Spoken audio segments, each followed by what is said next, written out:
razzle weekend here in Miami, and there are so many tourists in town. Folks today told us that they packed bikinis, sandals, flip-flops, but if you take a look around, everybody this weekend is bundled up. Take a look at our thermostat over here. It is 66 degrees on Lincoln Road, and people are cold. We're told that 2 ambulances were responding to an emergency situation, but en route, the 2 vehicles collided, stranded, and stuck. A major power outage causes numerous flights to be canceled into Atlanta, and passengers were told too late. Right, police say the gunman opened fire at 2 men that were exiting this residential building right behind me. Now the Red Cross is on scene here assisting those families that have been displaced. And the sound that you hear right now is something that students here will just have to get used to till June of 2020. That is when this playground is set to open. Miss Love is set to get tested to figure out whether her respiratory issues are related to the possible and potential asbestos exposure. The entire patio of the Tatiana restaurant and nightclub on the Brighton Beach boardwalk completely torched. Chairs and tables flipped and melted, covered in shattered glass. Sunday evening, flames engulfed the bottom half of the 5-story building. Luckily, no residents were displaced or harmed.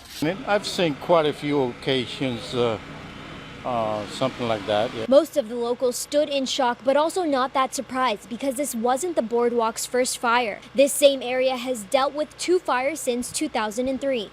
It's like someone's trying to burn out the whole neighborhood. Muhammad Murad works as a cook at the Tatiana restaurant. He was getting ready to end his shift Sunday night, but little did he know it was far from over. And we start to bring the waters, the bucket, and with my crew, like dishwashers and other cooks. By about 10 p.m., more than 100 firefighters were called to the scene to put out the blaze. Officials say that it was all sparked by a carelessly disposed cigarette that fell onto a mattress underneath the boardwalk. They believe it started a rubbish fire that made its way up toward the restaurant. Fortunately, no injuries have been reported, and residents from above have not been affected by the damages of this fire. In Brighton Beach, I'm Jessica Madhukar, News 12 Nightside. Witnesses telling us a 5-year-old boy and his mother were walking along this crosswalk at East 151st Street and Cedar Lane when a black SUV hit the boy. We're told the whole accident happened in between a McDonald's parking lot and construction site where pedestrians are constantly walking around. Along that road, there were signs warning drivers to yield to pedestrians. EMS trucks arrived at the scene where the boy was then taken on a stretcher with injuries. Witnesses say the mother of the child chased the car and banged on the window to get the driver to stop. The lady was walking with her son, going into the school. The son was like a little behind her. The car came speeding and hit the kid. And then the lady went chasing the car, banging on the window, getting the car to stop to tell her that the kid was hit. And so far, no arrests have been made. I'm at Concourse Village. Jessica Madhukar, News 12, The Bronx.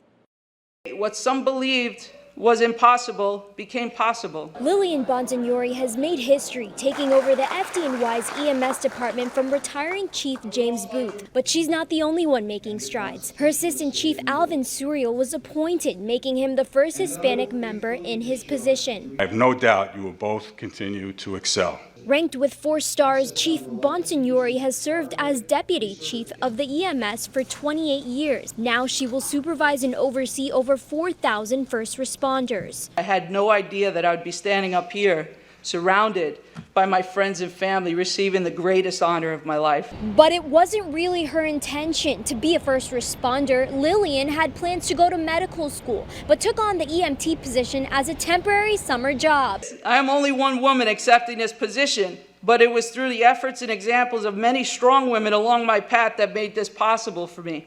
One of those women being her wife. She's compassionate. A unique leadership trait that she believes has led her wife to receive this high-ranked promotion. Today, I proudly become somebody else's possibility. In Fort Greene, Jessica Madhukar, News 12 Nightside.